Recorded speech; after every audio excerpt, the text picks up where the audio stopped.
Hello, it has been a really long time since we posted a video, or like posted a video that wasn't just straight from our phones and actually edited. I'd apologize, but I won't. I wanted to come on here though because I've noticed that we have had a lot of new subscribers in the past week, and I wanted to say hi to all of our new subscribers and our old subscribers, and to thank everyone for subscribing and supporting our little family, and to give a pregnancy update. I had every intention of posting weekly pregnancy update videos and sharing like my favorite products and everything and how I'm feeling and how baby's doing.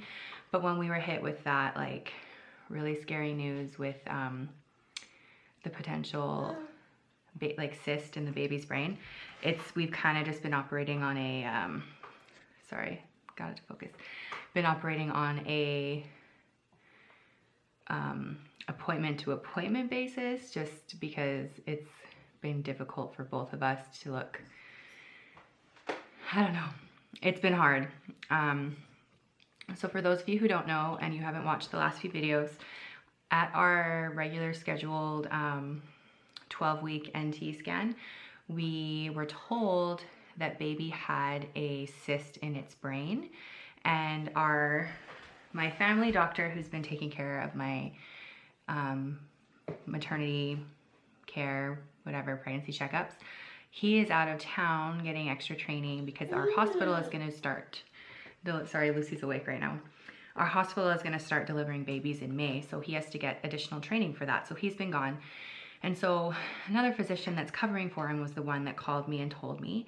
And both Mike and I were really devastated by the news, because essentially we were told that our baby could have trisomy 18,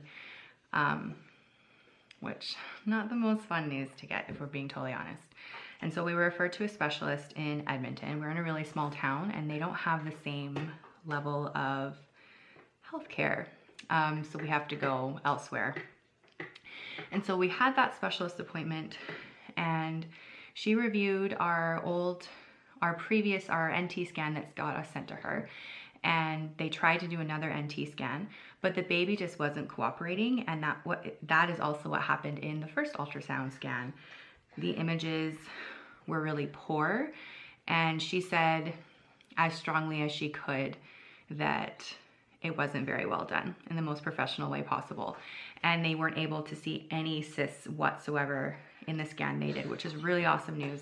But because the baby wasn't cooperating, they couldn't tell us for sure that everything is in the clear.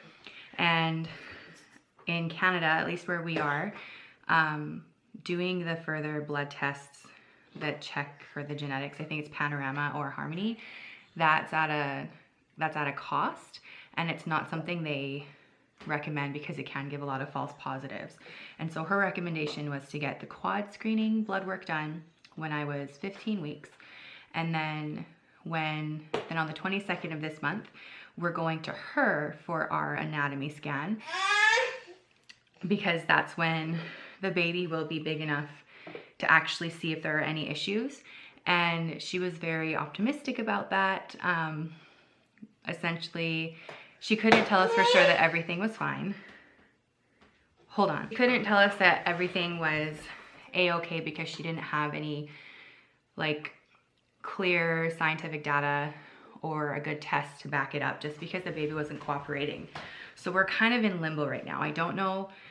I am right now 16 weeks and 2 days. Yeah, 16 weeks and 2 days. And we're not sure when that blood work that I got done will be back. That blood work will be able to give us the data to let us know whether or not we should we worry, that kind of thing. And then we have the anatomy scan coming up as well, which most people are really excited for the anatomy scan, because it's when you can find out what the gender of the baby is. But we really want to know what our baby is, just because we're so excited. But at the same time, we're both feeling very much cautious about it, because it could also show that something is very wrong with baby. There's that. But on top of all of that, this pregnancy has been really hard. with Lucy, I was sick only for really the first trimester, and then I started getting gallbladder attacks at the end of the second trimester, and then in the third trimester.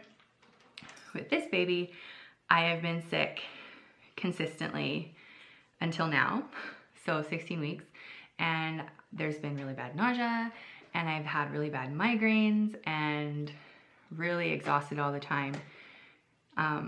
Just a much harder pregnancy. So I have wanted to film.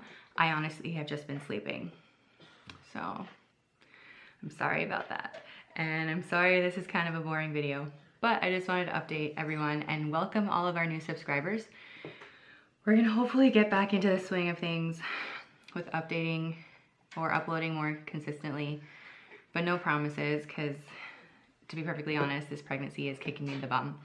But if you want more updates that I don't necessarily post to YouTube, I do post more regularly to our Instagram account, and I'll post that down below so you can see it. I've been posting bump pictures too, but I guess I can show you my baby bump. I don't know if it's gonna.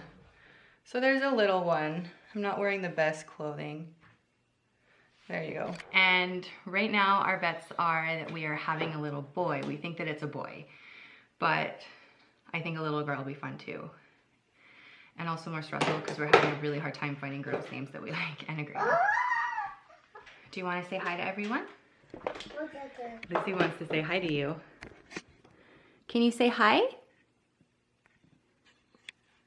Say hi, Lucy. We do want to find out the gender on the 22nd, but we have no idea if we'll be able to, because historically our babies are incredibly difficult in ultrasounds, and we have to get 4 ultrasounds before we were able to find out the gender of Lucy. Just so much fun and very typical of her personality now. But thank you guys for tuning in. Be sure to subscribe if you haven't already. And hit the notification bell as well. Just because we're not posting as consistently as we used to, if you hit that notification bell, you won't ever miss a video from us. But thank you guys so much. See you guys next time.